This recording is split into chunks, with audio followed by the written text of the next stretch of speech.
for a very important meeting with a very important group doing very important work. And I'm privileged to be able to bring you some of the most important things that we'll be talking about in the course of an hour-long conversation with our dear friend and incalculably important colleague, Dr. David Wormser. These days, a director of the Middle East program at the Center for Security Policy, but a man with a lifetime of experience in the national security and public policy arenas.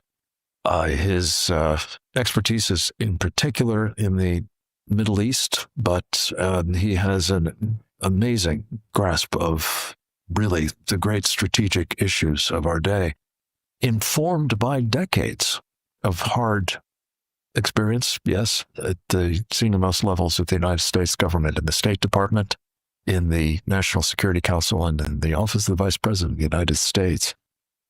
We prize our time with him and are always grateful when he finds a moment in an exceptionally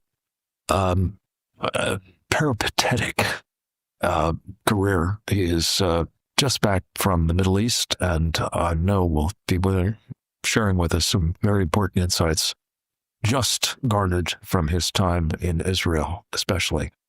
Dr. Wormser, my friend, welcome back. It's great to have you with us. Well, it's great to be here. Honor, too.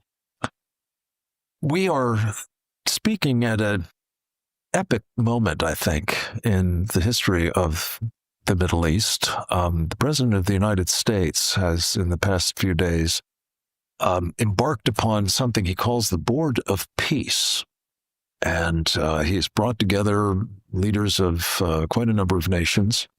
They have set out to rebuild Gaza, to install there some sort of transitional security force and a new technocratic government that we're told is going to usher in prosperity and peace for the people of Gaza, but also set the stage for a wider transformation of the region. We're going to talk a bit about another transformation that may be in the offing, also at President Trump's hands, involving Iran. But let's start with what we saw in connection with this new venture, what was done so far, and what you think is going to come of it also. Well, sure. I have a slightly different perspective of the Board of Peace than many. Rather than look at its specific task on Gaza, which I will do in a second, but in addition to that, I think that the president has identified a core problem, which is if you want to get things done in international relations, the structures that were ostensibly set up to do them, the United Nations and so forth, are defunct. They don't really work. And they often cause more trouble or perpetuate problems rather than solve them. So he reached out beyond them, transcended them to create a go-to board of nations that essentially is an operational challenge to the United Nations itself to get things done. Now, he's tailored it to specifically the issue of Gaza. So the first part, I think, is the first sign of a great strategic challenge to the UN and international structure that has been long in coming and long needed. And it's essentially one of the roles President Trump plays as the great disruptor. And this is, of course, such a moment or act of disruption, and I would argue a very necessary act of disruption. But when you get into the specifics about Gaza specifically, you see problems. The first problem is that a lot of the forces that were elements of the paralysis of the UN, of the danger of these international structures, and really destroyed the hopes that they represented 80 years ago, those nations have been included in this Board of Peace. And one may not have joined, China, but it was certainly invited and probably will. But moreover, right now, the world challenge that we face is not only the Chinese Communist Party threat to the established world order and American power and, frankly, Western civilization, which begs the question why China has been invited in. But second of all, it's the Islamic threat, the Muslim Brotherhood threat. And Qatar and Turkey are really founding members, really honored members at the center of this new structure.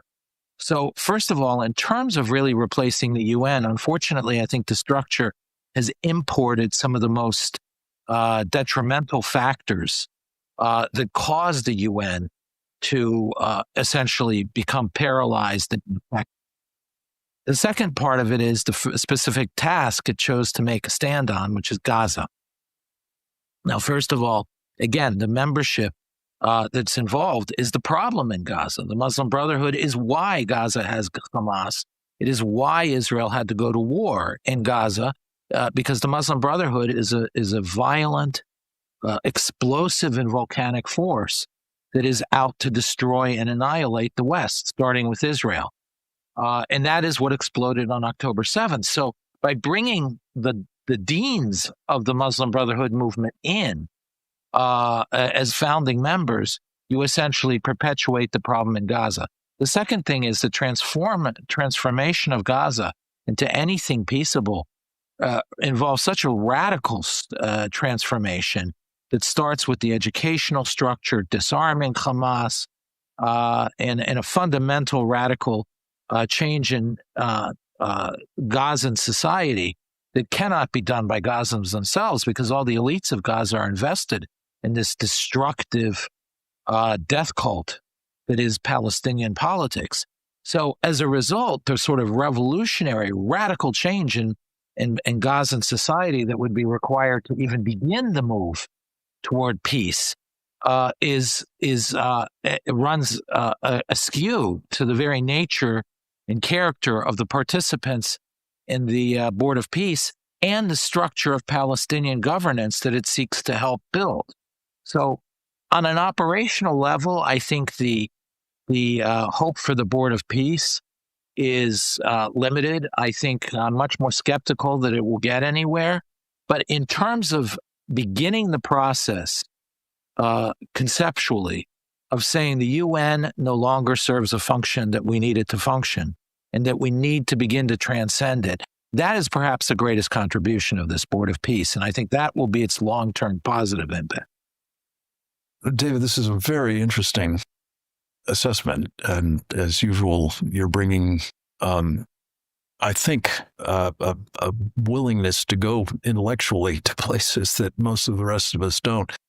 I think I personally have been confounded by the point that you've just made that, how can you possibly expect anything good to come of an enterprise that has as its core people who are, seeking not only the destruction of Israel, which is obviously the prime purpose of Hamas for the moment, but the United States, as well as Western civilization more generally. But as you say, there may be something in terms of, the old line is, you can't beat something with nothing. Beating the United Nations, beating the globalist enterprise, beating what they are trying to do in their own right to destroy Western civilization, the sovereignty and the very character of our republic, for example, is a piece of this pie that we need to be addressing as well. David, we have to take a short break. We'll pursue all of this on the other side of it. Stay tuned, folks.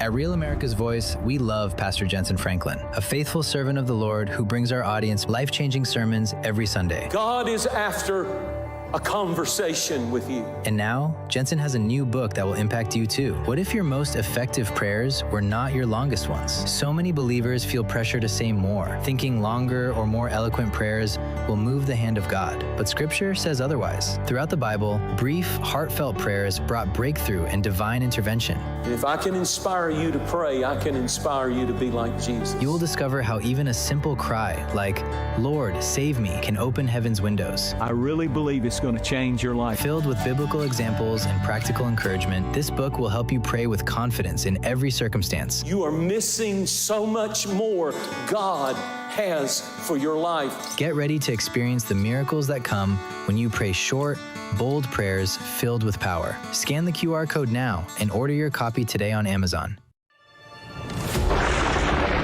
Through every storm, every moment of uncertainty, everybody needs to pray for Charlie Kirk right now. Rav has stood strong.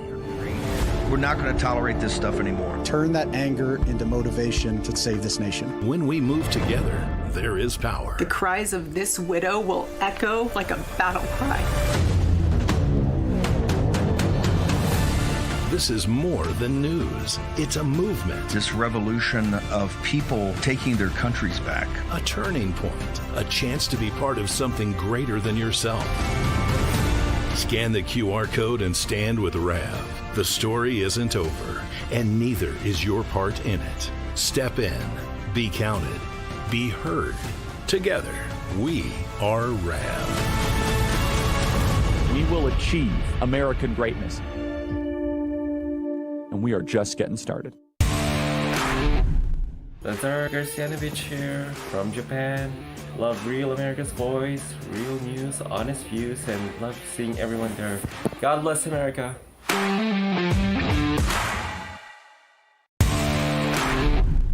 Hey guys, my name is Jeff. I'm from Massachusetts.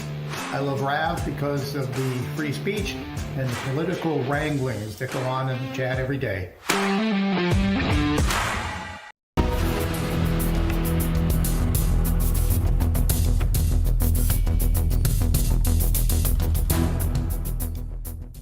We're back, and so is Dr. David Wormser, back figuratively with us, of course, but literally back as well from the Middle East, where he was forward deployed for the past few weeks. In fact, the past few months, more there than here, I think, which is incalculably important because he's bringing a very first-hand understanding of what is afoot. And David, we were talking a bit about this Board of Peace. The upside of it is that we may see a mechanism being put into place that can finally free us from some of the worst behavior of globalists doing business as the United Nations and its myriad enterprises. A particular pet peeve of mine is the World Health Organization, for example, but it's just illustrative of what happens when these transnationalists get their way and start putting together what they call global governance arrangements that are at the expense of the sovereignty, even the constitutional character of member nations like ours.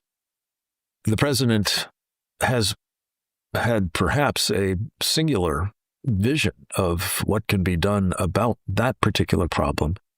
But the execution of it, at least to date, is worrying in important respects. And I wanted to come back in a moment to this this death cult idea, as you put it. I've come to conclude that that is exactly right in terms of Sharia. And the pursuit of it, the imposition of it worldwide by two of the nations that are prominently featured in this new group, Qatar and Turkey. But let's talk for a moment, David, about what has been wrought to this point with the help of the Turks and the Qataris that is concerning, I think, to both of us. Well, what Turkey and Qatar are is the epicenter, the third epicenter of what is really a global twilight struggle against Western civilization. One is, of course, the CCP, being the largest and most powerful bloc. The second is Iran, which is one of the most long-standing and aggressively acting members of those bloc. Russia, which of course threatens European order, and now we've been joined by the Sunni radical bloc that is surrounding Qatar and Turkey. leveraging their ideological commitment to the Muslim Brotherhood and Sharia law, and the challenge that poses to Western civilization and its fundamental values. So the Board of Peace is problematic in precisely this way. If conceptually it's a good idea to create a go-to structure to get things done of many nations that respects their sovereignty rather than tries to overpower national sovereignty, but works in the coordination among sovereign nations, that's a good idea. Under U.S. leadership, that's a great idea, and I commend President Trump for that. But given that we are facing this global struggle to survive, preserve, and defend Western civilization, any real new structures that emerge really have to be organized around blocking those sources of challenge and fighting this war, this twilight struggle of survival that we're in. And when we come to the issue of Gaza, this is where it's most obvious. Qatar and Turkey are the reason why Gaza is the way it is. There is no Hamas without the Qataris. And it is informed by Muslim Brotherhood ideology. And yes, the Iranians played a very important operational role in organizing and perhaps even organizing training Hamas and perhaps even organizing the October 7th attacks. But Qatar has also been, and equipping. But Qatar has been funding and underwriting as well as ideologically infusing Hamas with its violent ideology, as has partnering with Iran. And so has Turkey, even though they're Sunni, they work together at times too.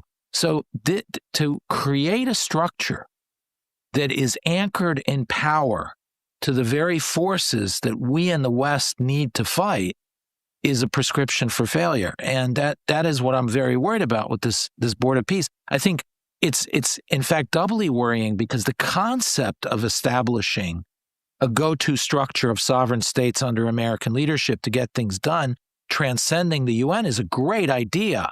I'm afraid this could tarnish that idea by its failure. So I really think... Well, tarnish is one thing, David. And I think what you're really saying is that it could defeat its constructive purpose entirely. Are you not? I mean, I don't want to put words in your mouth, but it goes beyond just being kind of a bug. It's a feature of the enterprise. It's a Trojan horse that begins to conduct the attack that we're supposed to organize against. Right. And that is what really bothers me.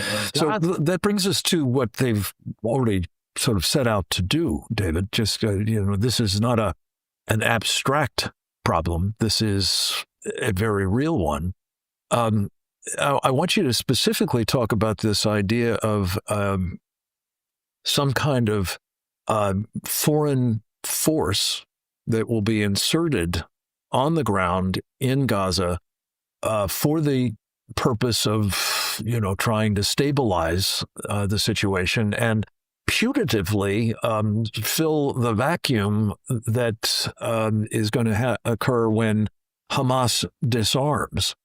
But is there any indication of what they've been doing so far that precondition is actually going to be satisfied? No, the opposite. We're seeing strong movement toward Hamas rearming, Hamas solidifying its political control, building its military, first of all through smuggling, but second of all also by retrieving unexploded ordnances and building. But most importantly, we're seeing the mechanisms of funding reestablish themselves in Gaza.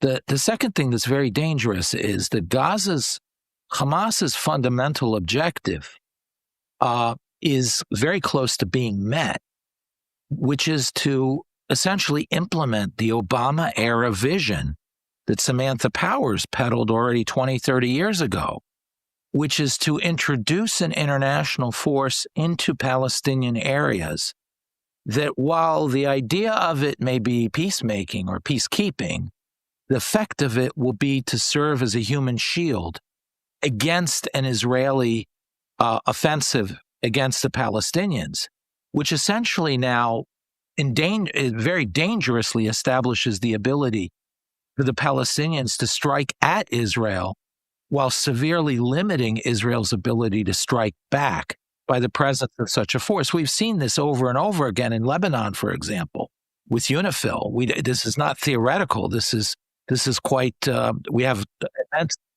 is a playbook, and it's been implemented, and successfully so. So we have this problem. And the second thing is it's exacerbated by the fact that there is no disarmament going on in Gaza, and there's no mechanism being set up. So the precondition that one would imagine of disarming Hamas is not only not being met, it's reversing. There's only one force on the ground that is willing and able to disarm Hamas, and that's the IDF. So again, we return to square one. This war's not over, and the countdown to the next October 7th has begun. And David, Board of Peace hold this thought, because this is so troubling on so many different levels, and I want to make sure that we fully grasp the implications. This doesn't even include the idea that you have Turkish forces on the ground. It may be that maybe it's just Indonesian ones, which are now on offer. That would operate in the way that you've just described as essentially a get-out-of-jail-free card for Hamas, and the ultimate bait and switch for Israel that went into these, peace initiatives of the president in good faith, and stands to be very severely punished for doing so. Be right back with more with David Wurmser. Stay tuned.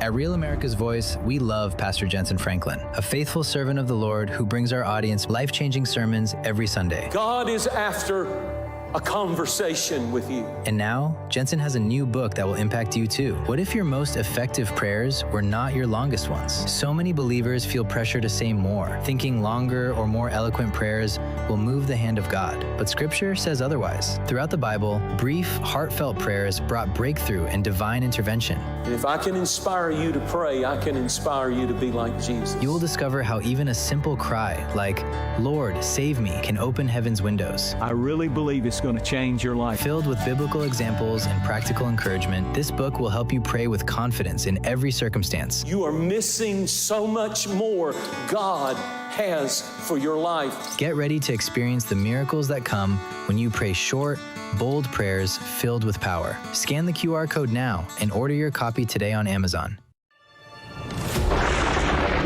Through every storm, every moment of uncertainty, everybody needs to pray for Charlie Kirk right now. Rav has stood strong. We're not going to tolerate this stuff anymore. Turn that anger into motivation to save this nation. When we move together, there is power. The cries of this widow will echo like a battle cry. This is more than news. It's a movement. This revolution of people taking their countries back. A turning point. A chance to be part of something greater than yourself. Scan the QR code and stand with Rav. The story isn't over, and neither is your part in it. Step in, be counted, be heard. Together, we are Rav. We will achieve American greatness. And we are just getting started. Lazar Garcianovich here from Japan. Love Real America's Voice, real news, honest views, and love seeing everyone there. God bless America.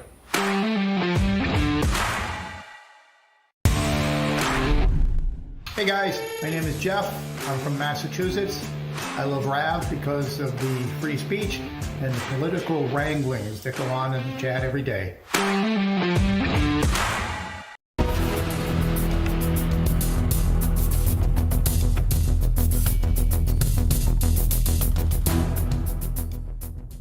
Welcome once again, and welcome to an exceptionally timely and very important conversation with one of our country's foremost experts on the Middle East, the man who doesn't serve up the usual drivel that so many Middle East hands, as they're called, do.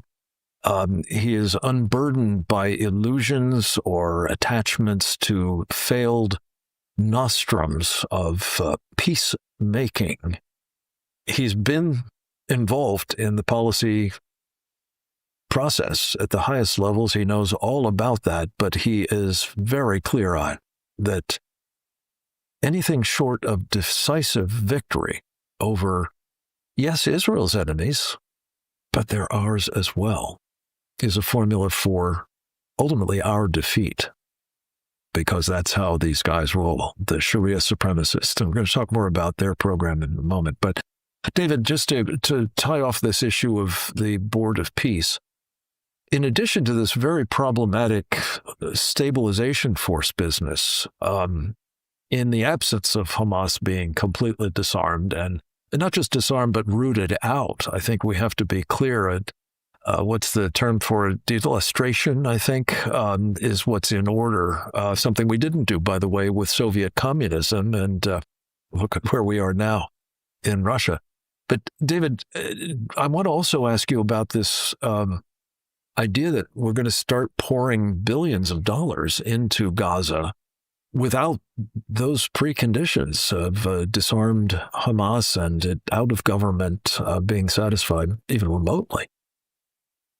Well, yes. I mean, look, we have a very big problem here in the sense that the board includes two of the members who are the most problematic in moving Gaza away from a violent challenge to Israel. We have Turkey and Qatar, and this for them is a strategic opening to manipulate the situation in Gaza to save Hamas and to threaten Israel. We already see them operating on the ground. Now, troops have not been allowed in, neither Qatari nor Turkey yet, although the United States, unfortunately, has been attempting to convince Israel to include them. But we have seen Turkish we call them NGOs. They are very much government forces because the wife of President Erdogan of Turkey runs them. For example, the Tika Foundation sets up new mosques in Gaza. These mosques are political structures and political instruments to ensure that any form of thought does not stray from their Muslim Brotherhood ideology. David, could I ask a quick question about that? Because as we'll be talking about momentarily, working, as I think you know, and certainly our audience does, on the ground in Texas at the moment, mosques are being built all over the state. There's some 2,000 of them statewide, as we're told, and some 300 just in the Dallas-Fort Worth Metroplex alone, and more a building daily. Could you just level set for us on going back to Muhammad's time? And I think it's essential that we do this at every turn because he is under Sharia. And for that matter, the Quran itself, I think in some 90 places, described as the perfect man, whose every utterance, whose every predilection, his every practice is to be replicated by the faithful. Back in Muhammad's day, as I understand it, mosques were, to use the common parlance of the moment, multi-use facilities, were they not? Absolutely. And give us a sense of what some of those uses were then and are very much today, and why, if you start seeing more mosques being built by jihadists funded by Turkey and or Qatar, most especially Qatar, that multi-use could be very problematic indeed. Well, you see, what's important to understand is mosques are not churches or synagogues. A church is a holy place. For Christians, being in church is a place in which you are brought closer to God. The presence of the cross is the symbol that brings you closer to God. There is a holiness there. One doesn't violate a church because it isn't a religious institution. Now, you could say the bureaucracy of a church, the politics of the church like the Vatican's bureaucracy, that's maybe more political, but churches themselves are holy spaces. Judaism, dedicated to the purpose. Dedicated to the purpose. In Judaism, the Torah is in the first 5 books of the Bible are in the synagogue, in the ark that is a replica of the ark of the temple. And it is to be a minuscule representation of the temple, and so forth. It is equally a holy place as a result with the ark's presence. And dedicated to the practice of we cannot project religious holiness. Islam the same concept. What the masjid is really a community center. And as a community center, it is first and foremost a gathering place for political commentary. Now, yes, it is also used for prayer because prayer is a communal act. And it's done in the mosque, but this is not the same as church. It's not because in the mosque it's more holy.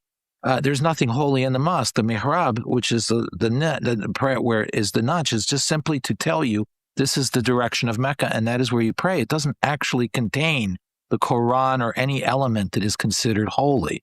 The Mecca itself is holy. So one has to understand that a mosque is easily and naturally used as a political, and in the case of many places with the Muslim Brotherhood in the Middle East, a military installation, knowing full well, though, that we project onto it the holiness of the church and synagogue, and therefore are loath to strike it.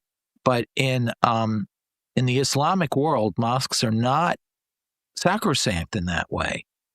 Let me ask you about another piece of this, David, which makes the point even more dramatically.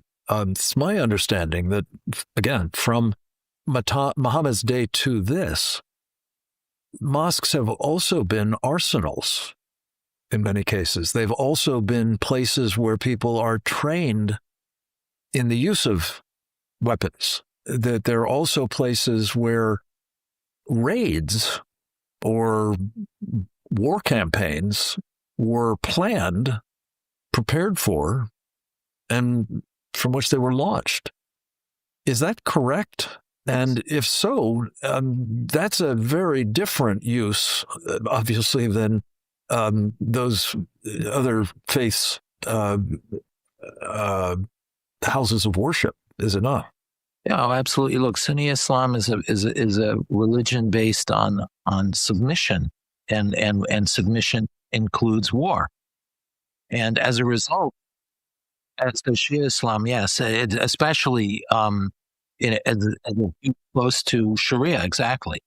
But in the case of these mosques as community centers, since the community is defined around Islam, you see, that's another projection we have to get. When we talk about a community in the United States, we think of it in a geographic sense. This comes from Greece, where citizenship and community was defined around the city, the polis. This is now a community of faithful. So community is defined around faith. And the faith has this essence, submission to Allah, and non-Muslims submitting to Islam. And embedded in it is war. The instrument, the communal structures of that faith become instruments of war as well, arsenals. And that David, could I just interject, because I don't think we disagree about this, but I want to put a fine point on it. And again, I failed to mention that among your many credentials is you were a naval intelligence officer for quite some time. You rose through the ranks to that of a lieutenant commander, and are very highly regarded for your acumen in that arena as well. I would contest the idea that what we're dealing with really here is a faith. Sharia is a political doctrine. We're going to come back to the death cult piece of it in a moment, but it is a political ideology, is it not? And if so, when you talk about, it being about conquest, that's just, old-fashioned power, lust, and pursuit, and exercise, with maybe a patina of religiosity to it. I don't dispute that. But that seems mostly for the purposes, as you were talking about earlier, of, Trojan horsing these things into, an advanced state of enabling the conquest, enabling the achievement of the submission that Sharia requires. Yeah, I think that you're touching on a very deep and uncomfortable subject here that is actually the crux of it. And the crux of it is that Islam, since its creation, is, in my view, historically, the first real totalitarian ideology. And I think the West derived some of its structures of totalitarianism from it, whether it's through the Andalusian influences or from Rousseau, who admired Islam as an ideological political religion. Rousseau, the hero of the left, revolution. Yes, he wrote a book, Emile, which heralded Muhammad as the perfect leader politically, because he could unify faith and politics into one totality. I could argue that maybe Justinian from Byzantium was preceding that by a few decades, and that Islam probably was even modeled after that. But the truth is that didn't succeed, take off, or really set anything. Islam was really the first true totalitarian ideology, wedding all the elements of modern totalitarianism that we see. And in that structure... David, we have to stop. We'll take a break and we'll come back with more with David Wurmser. Stay tuned.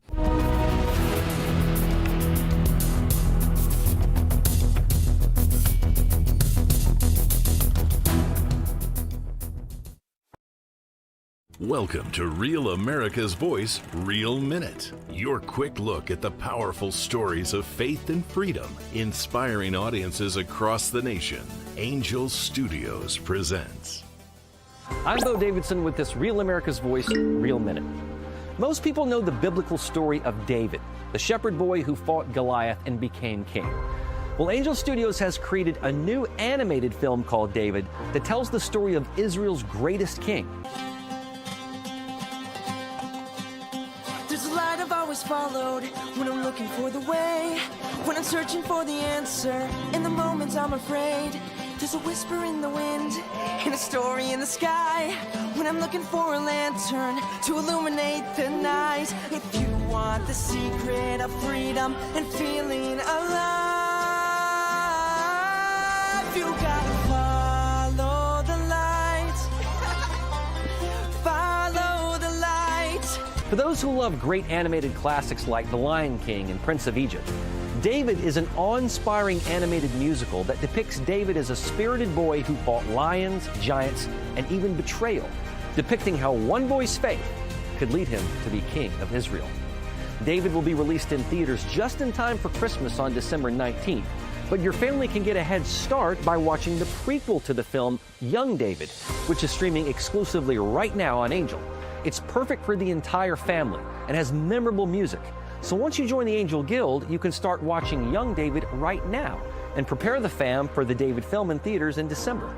And by joining the Guild, you'll guarantee 2 free tickets to see it. And it's a great value. Let's be honest, going to the movies isn't all that cheap.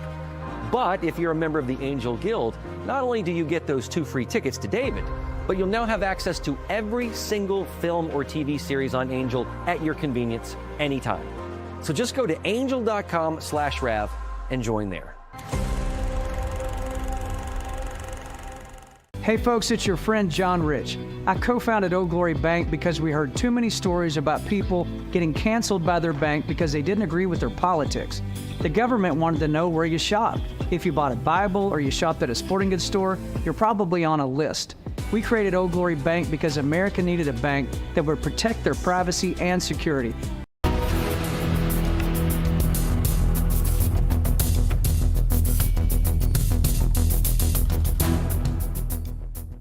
We're back. So is Dr. David Wurmser. Praise the Lord. We're talking about, what he has described, I think, appropriately as a religious sort of tainted political ideology that is utterly totalitarian in character and a death cult, properly understood. It is not simply toxic or totalitarian, for that matter. I personally think it's satanic in the pursuit of, everything that Muhammad practiced, which is not only antithetical to the traditions of Western civilization, Judeo-Christian values, but designed to destroy them. That is the stated purpose, after all, of Sharia. So, David, this is really important as backdrop for a conversation we must have with you, updating on the state of play with respect to Iran. As a naval intelligence officer in the course of your career, you would understand very clearly what the president has put into place in terms of options to do something about the regime that has long brutalized its own people and relentlessly threatened not just those of Israel, but of the United States and free world more generally as well. Give us a sense of the state of play as you see it with respect to negotiations and the military options that the president now has. Well, again, I think we're projecting onto Iran, and I think this issue of the death cult is very important, that it is embedded in what the Iranian regime is. We have to remember early on in the regime, they had the Iran-Iraq War, and they were very proud of one of the signal strategies that they employed, which was called sacrifice your child for the revolution. And that meant sending your 8 to 15-year-old child to the military to be given a plastic key in March to clear minefields in front of Iranian troops, so that and tell those little kids they're going to heaven for this. And the key is the key to access heaven. Is that right? That's right. Yes. So thousands and thousands of young children from 8 to 12, roughly, were murdered that way by the Iranians. And were sacrificed. This is a group of people who do not value human life at all. The opposite. They value blood. They value submission. They value violence. It's embedded also in the totalitarianism we described, because the first element of totalitarianism is destruction. But one of the key things it destroys is the value of life. Because life will make you act in self-preservative ways. It will make you act in ways that restrain the totalitarian ruler from getting what he wants. Namely, you will lift up the individual. Yeah, it lifts up the individual and makes him and allows him the room to say, I just want to live. I want life, liberty, pursuit of happiness. Forget even liberty, just life. And that runs against the desires of the totalitarian, who has you're just a cog, an expendable cog in his overall ideology. The second thing is it cuts right to the heart of family and preservation in terms of having children and protecting your children. There was and something, by the way, that they share with the communists. Right. It shares with the communists, but one of the former producers of Fox News, a lady named, I believe Kim was her first, Kim Francis, just did a nice expose on the mentality that we don't get about the Muslim Brotherhood, these Islamists, whether it's Shiite or Sunni, which is we seek preservation. So we know that we as men need to go forward to protect wives, because that's the future. Those are our families. That's reproduction, and that's the future of our very existence as human beings. And children are our future. That's our long-term to eternity survival, so to speak. So first we protect the children, then the women, and we men go into battle. In Islam, it's the opposite. Women and children are expendable. You can have another child. Why? If you can replace it, replace it. Women too, they don't, they're just instruments of reproduction. Chattel, essentially, in Islam. So the men, on the other hand, they're the ones who carry forward society. They're the ones who are the embodiment of continuity. Therefore, men must be protected first. So that is why you're getting in Gaza, in Iran, hiding behind women and children, hiding in hospitals, hiding behind civilians, because they are preserving the most valuable aspect of society in their mind, which is men. Whereas for us, we protect the most valuable aspect in society, which is our and David, again, lives. This speaks so powerfully to the extent to which this death cult is antithetical to all we hold dear. Yes. Notably, our Constitution and the freedoms that, so that tells you we've received from God that it guarantees. But it's right down to those fundamental, human relationships at the end of the day as well, is it not? And that's why the negotiations with Iran are so problematic, because we think, how could Iran possibly want a war? How many people are going to get killed? How many Iranians will get killed? And for them, the calculation is, doesn't matter, as many as it takes for the revolution to survive. Yeah. And David, just to bring it up to the moment, this, of course, helps explain how it is that the regime has murdered, by some estimates, 100,000 of its own people in its determination to cling to power. We just need 30 seconds on the prospects for President Trump doing something to end this regime. What are your current thoughts? Well, I think he hasn't quite made the decision yet, but I believe that he will be forced into the decision to go to war against the Iranian regime. Of course, go to war or do a surgical strike to try to take out the leadership? That's the question. I mean, I think we will get to blows. It will go kinetic. Let's put it that way. I hope that we do not have the idea that if we just hit him a little harder or give some sort of symbolic hit or even a limited strike, that will knock reason into the leadership. Conducive to new deal making that I think would be satisfactory. We are dealing, and we have been dealing ever since October 7th, actually since the first Israeli counterstrikes against the Iranian missiles onto Israel. We're dealing with a gravely wounded bear. Whole case. We're going to come back to it and what we are doing to try to prevent this kind of predation in Texas and the country. I love it. The United States of America. Stay tuned.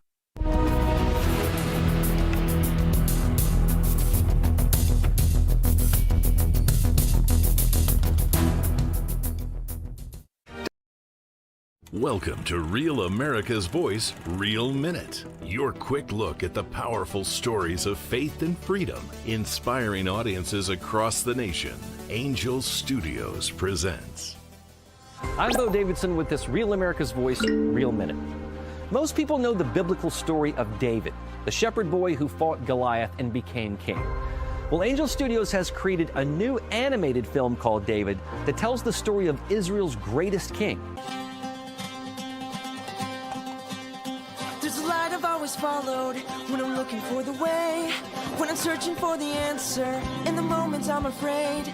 There's a whisper in the wind, and a story in the sky, when I'm looking for a lantern to illuminate the night. If you want the secret of freedom and feeling alive, you gotta follow the light. Follow the light. For those who love great animated classics like The Lion King and Prince of Egypt, David is an awe-inspiring animated musical that depicts David as a spirited boy who fought lions, giants, and even betrayal, depicting how one boy's faith could lead him to be king of Israel. David will be released in theaters just in time for Christmas on December 19th, but your family can get a head start by watching the prequel to the film, Young David, which is streaming exclusively right now on Angel. It's perfect for the entire family and has memorable music. So once you join the Angel Guild, you can start watching Young David right now and prepare the fam for the David film in theaters in December. And by joining the Guild, you'll guarantee 2 free tickets to see it. And it's a great value. Let's be honest, going to the movies isn't all that cheap.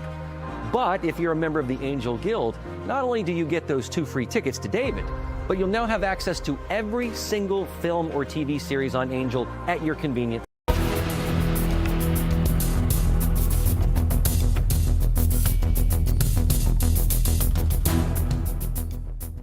Dr. David Wormser is with us for one final installment in this extraordinarily timely and, I think, informative conversation about where we are with respect to, well, the determination of those who embrace this death cult, satanic, totalitarian, ideological program of Sharia for the West. for Judeo-Christian civilization, to say nothing of important elements of it, like our country here in the United States and Israel and other peoples around the world who love freedom. David, I'm given to saying that in connection with our campaign to prevent Sharia supremacists from further subversively undermining freedom and, our Constitution that guarantees it and our values, our norms more generally, in Texas, and therefore as well elsewhere around the country, is this very simple proposition. It's on the ballot right now in the state of Texas, as you may know. Proposition 10, it's called, on the Republican primary ballot, currently the object of early voting, with Election Day culminating in next month, the 3rd of March to be specific. It's a 5-word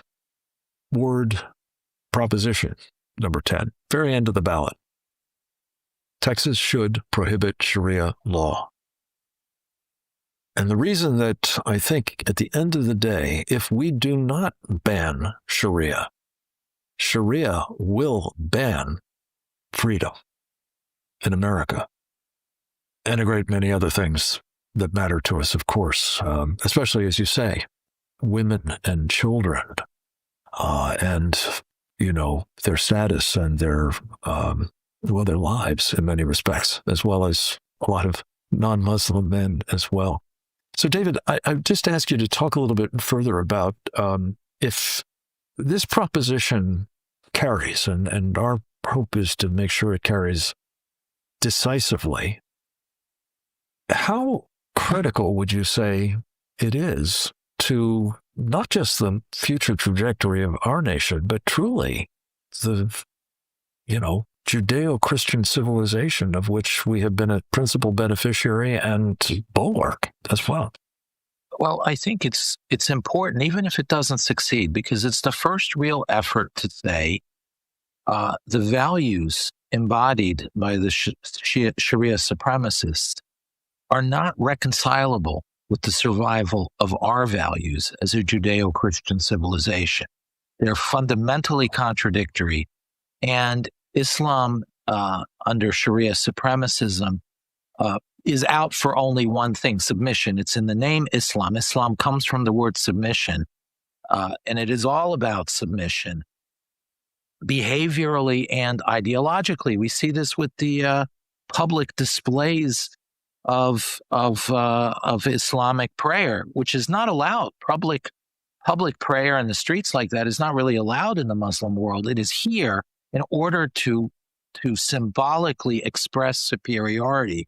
Domination. That's a critically important point, David. I did not know that. Are you saying that prayer in the streets of, Cairo or Tehran en masse, which we're seeing happening increasingly in Times Square and other public places in the United States, is not tolerated? No, we have prayer spaces in private, but the times of the Islamic prayer are known, and you don't see these public streets taken over, parliament yards taken over, the Vatican surrounded. Or central squares of the city taken over and shut down by prayer. That's just not the way it is. Such an important point. Domination is what it's all about. Compelling submission. So as you look at what's taking place in Texas, David, with these innumerable mosques, with these dictates that halal food must be served in public schools and hospitals and other institutions, prisons. Their insistence that there be epic cities and incipient no-go zones like that across the state. I mean, is this all about domination and compelled submission as well? This is domination, because you see, again, the concept of conversion and forcing Islam on other people is not the same as in Christianity. Judaism altogether doesn't have a lot of proselytization or conversion. It's, you can enter, but you have to pay, you have to You have to go through a long process. It's not easy. There's no real Christianity, though. It's grounded to the idea.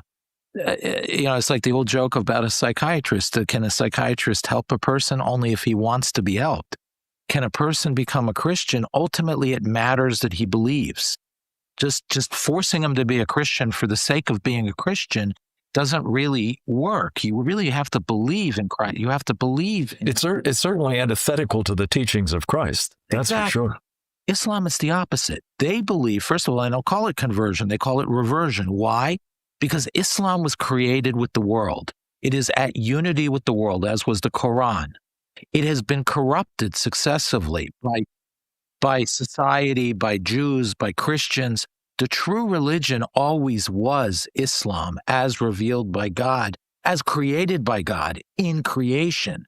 So every person is born. Again, you're not saying this is true. You're saying this is the Muslim the argument. theory of the case. Yeah, that's right. So every Muslim believes a non-Muslim was born a Muslim and has been corrupted. So to impose on him Islam is doing him a favor, is saving him from his corruption. And like a father may have to punish his child, Islam has to punish non-Muslims in order to make sure that they finally are educated into the proper non-corrupted essence of who they should be. David, we are out of time. We have to have you back for a much more fulsome conversation about this, because you've really helped so importantly illuminate what it is we're up against, especially in Texas, where we are launching this Save Texas, Save America campaign. You can find out much more about it at bansharia.com. It's vital that you do so. You can help there, volunteer, make contributions, including tax-deductible ones. bansharia.com is a place I encourage you to go, as is the Center for Security Policy, where David Wormser works so brilliantly. Keep it up, my friend. Come back to us again soon. I hope the rest of you do the same next time. Until then, go forth and multiply.